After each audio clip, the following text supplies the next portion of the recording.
কৃষক কৃষি তার উন্নয়ন, সব নিয়ে আমাদের এই আয়োজন। বাংলার কৃষি, বাংলার কৃষি, বাংলার কৃষি। ফলবে ফসল, ভরবে গোলা, আরো বেশি বেশি। বাংলার কৃষি, বাংলার কৃষি, বাংলার কৃষি, বাংলার কৃষি, বাংলার কৃষি। সুপ্রিয় দর্শক, বাংলার কৃষি অনুষ্ঠান থেকে শুভেচ্ছা। কৃষি তথ্য প্রযুক্তি পরামর্শ এ নিয়ে আমাদের অনুষ্ঠান বাংলার কৃষি। কৃষক ভাইয়েরা, আজ আমাদের অনুষ্ঠানে দেখবেন এ সময় আপনার মাঠ ফসলের করণীয় বিষয়ক মাঠ প্রতিবেদন এবং সেই সাথে থাকবে প্রাণী সম্পদ বিষয়ক প্রতিবেদন। শুরুতেই মাঠ প্রতিবেদন।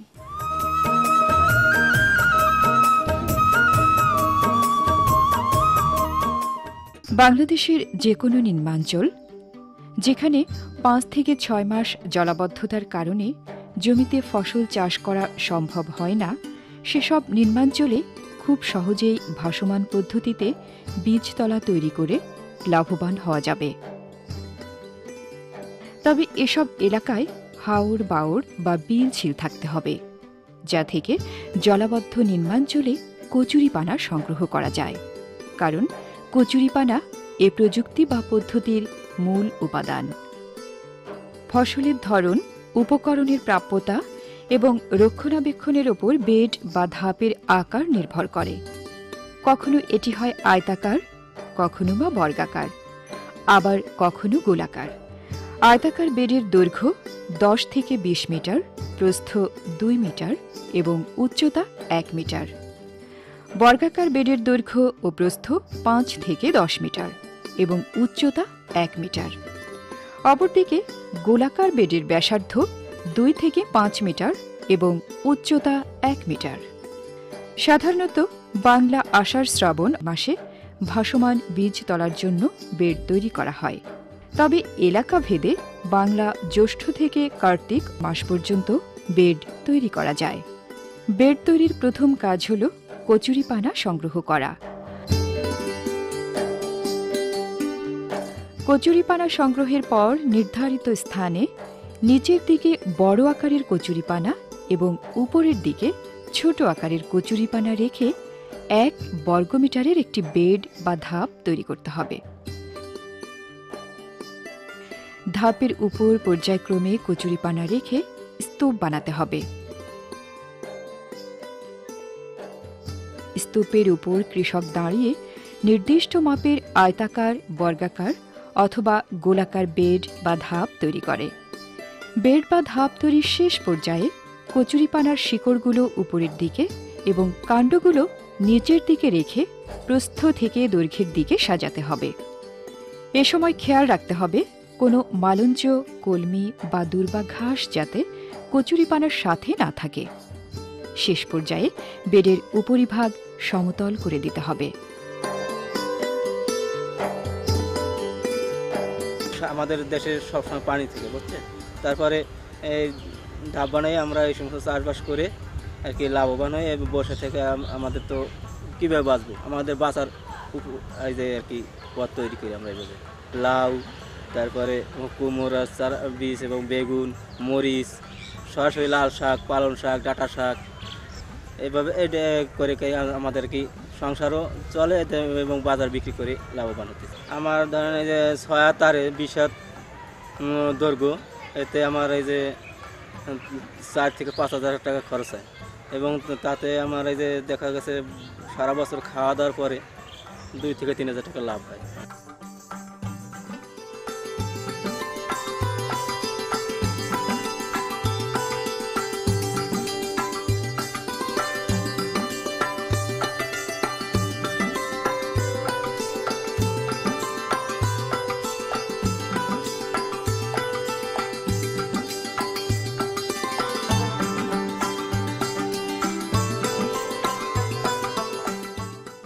ভাসমান পদ্ধতিতে মূলত শীতের আগাম সবজির চারা উৎপাদন করা হয়। এছাড়া নানা রকম মৌসুমী শাকসবজি ও মশলা জাতীয় ফসল সহ বিভিন্ন আন্তঃফসলের চাষও সুন্দরভাবে করা যায় এ ভাসমান পদ্ধতিতে। স্বাভাবিক পদ্ধতির চাষাবাদে যেমন পরিচর্যার প্রয়োজন রয়েছে, তেমনি ভাসমান পদ্ধতিতে পরিচর্যার দরকার হয়। প্রথম দিকে বেডের উপর উঠে ফসলের পরিচর্যা বা যত্ন করা যায়, তবে চারা বড় হয়ে গেলে পরবর্তীতে নৌকায় চড়ে পরিচর্যা করতে হয়। বেডটি উন্নত মানের কম্পোস্টে পরিণত হয় বলে রাসায়নিক সারের তেমন দরকার হয় না, তবে বাড়তি কমে গেলে সামান্য কিছু ইউরিয়া টপ ড্রেসিং করতে হয়। আগাছা জন্মালে তা পরিষ্কার করতে হবে। রোগ ও পোকার আক্রমণ দেখা দিলে সমন্বিত বালাই ব্যবস্থা গ্রহণ করতে হবে।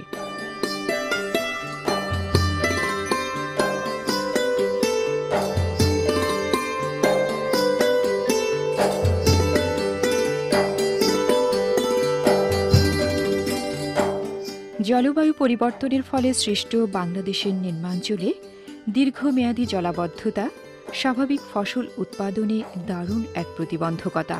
এ প্রতিবন্ধকতা উত্তরণে বিকল্প ব্যবস্থা হিসেবে ভাসমান পদ্ধতিতে সবজি চারা উৎপাদন এবং সবজি চাষ একটি লাভসই ও লাভজনক প্রযুক্তি হিসেবে বিবেচিত হচ্ছে। তাই কৃষি সম্প্রসারণ অধিদপ্তরের কৃষিতে দুর্যোগ ও জলবায়ু ঝুঁকি ব্যবস্থাপনা প্রকল্পের উদ্যোগে এ প্রযুক্তিটি ছড়িয়ে দেওয়া হচ্ছে বাংলাদেশের নিম্নাঞ্চলের কৃষকদের দোরগোড়ায়। এর ফলে ভাসমান পদ্ধতিতে উৎপাদিত উন্নতমানের বিভিন্ন সবজি চারা নিম্নাঞ্চলের কৃষকদের যেমন লাভবান করছে, তেমনি এ প্রযুক্তিটি বাংলাদেশের কৃষি, বিশেষ করে সবজি চাষেও যোগ করেছে এক নতুন মাত্রা। আশা করা যাচ্ছে এ প্রযুক্তি ব্যবহার করে উপকৃত হবে এদেশের নিম্নাঞ্চলের কৃষক।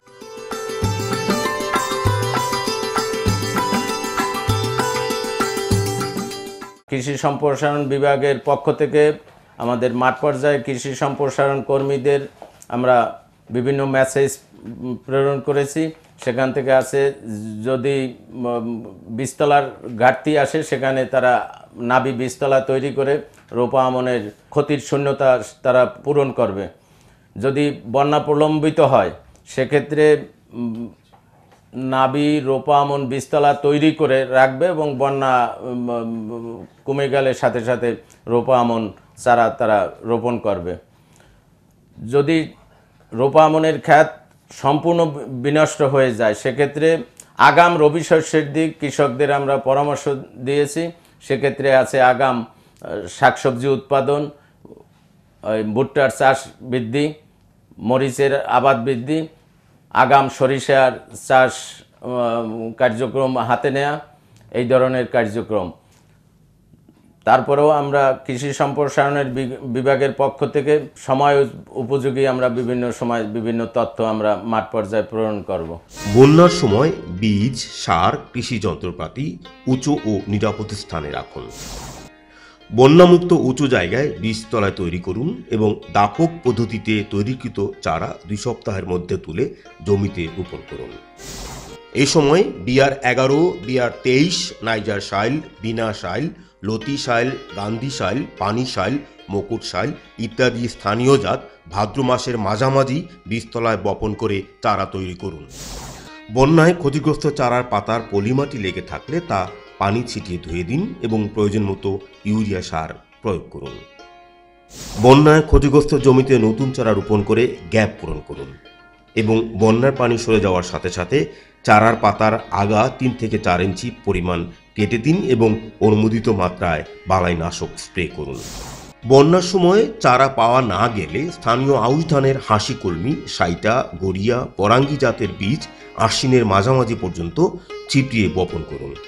বন্যার পানি নেমে গেলে বিনা চাষে গিমা কলমি, ডাটা, পালং, পুঁই, ধনে, ভুট্টা, সরিষা, মাসকলাই, খেসারি, আলু ইত্যাদি ফসলের আবাদ করুন।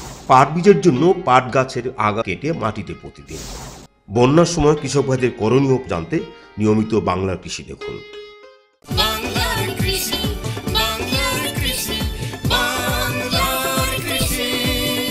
দেখছিলেন বাংলাদেশ টেলিভিশনের প্রতিদিনকার কৃষি বিষয়ক অনুষ্ঠান বাংলার কৃষি। এ সময়ের কৃষি বিষয়ক নানা রকম তথ্য সম্পর্কে জানাতেই আমাদের এই অনুষ্ঠান বাংলার কৃষি। সঙ্গেই থাকুন।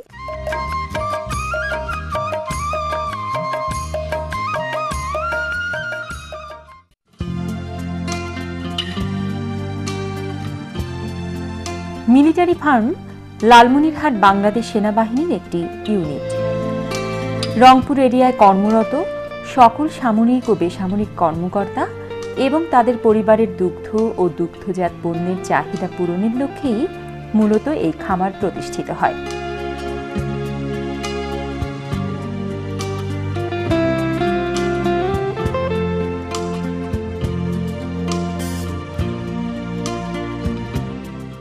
ভ্যাকসিন এবং চিকিৎসা, কৃমিনাশক সময় মতো এগুলো প্রয়োগ করি। আর এইগুলো বয়স হলো 1 থেকে 1.5 বছর বয়স। এগুলোকে আমরা আলাদা করছি, এগুলো যত দ্রুতগতি গর্ভবতী করা যায়।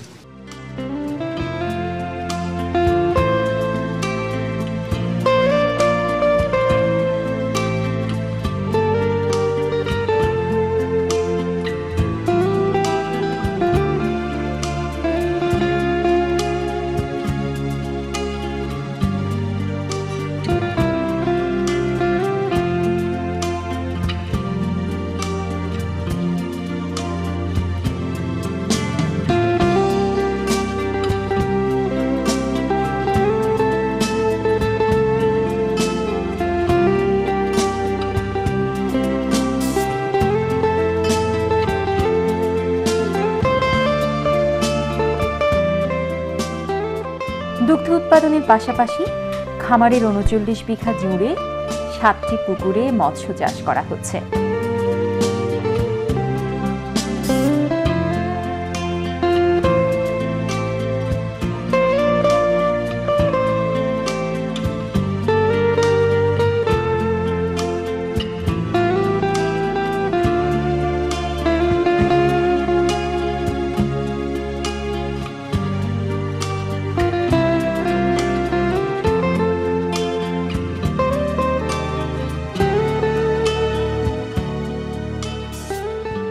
এই সমস্ত পুকুরে কই, তেলাপিয়া, রুই, মৃগেল, কাতল ইত্যাদি মাছের চাষ করা হচ্ছে,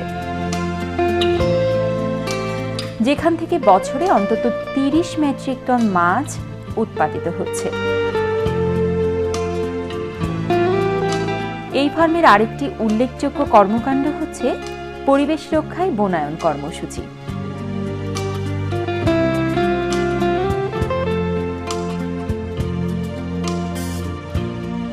বৃক্ষরোপণ কর্মসূচির আওতায় মিলিটারি ফার্ম লালমনিরহাট জেলা বন বিভাগের কারিগরি সহযোগিতায় এই অঞ্চলে সরকারের সামাজিক বনায়ন কর্মসূচিতে স্থানীয় জনগণকে সম্পৃক্ত করে চলতি বছর 25,000 বৃক্ষ চারা রোপণ করেছে এবং কর্মসূচি চলমান রয়েছে।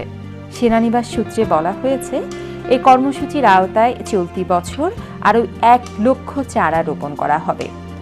সেনানিবাস কর্তৃপক্ষ আশা করছেন এই কর্মসূচির সফল বাস্তবায়নে এই অঞ্চলে পরিবেশ রক্ষার পাশাপাশি স্থানীয় জনগণের অর্থনৈতিক উন্নয়নে একটি নতুন মাত্রা যুক্ত হবে।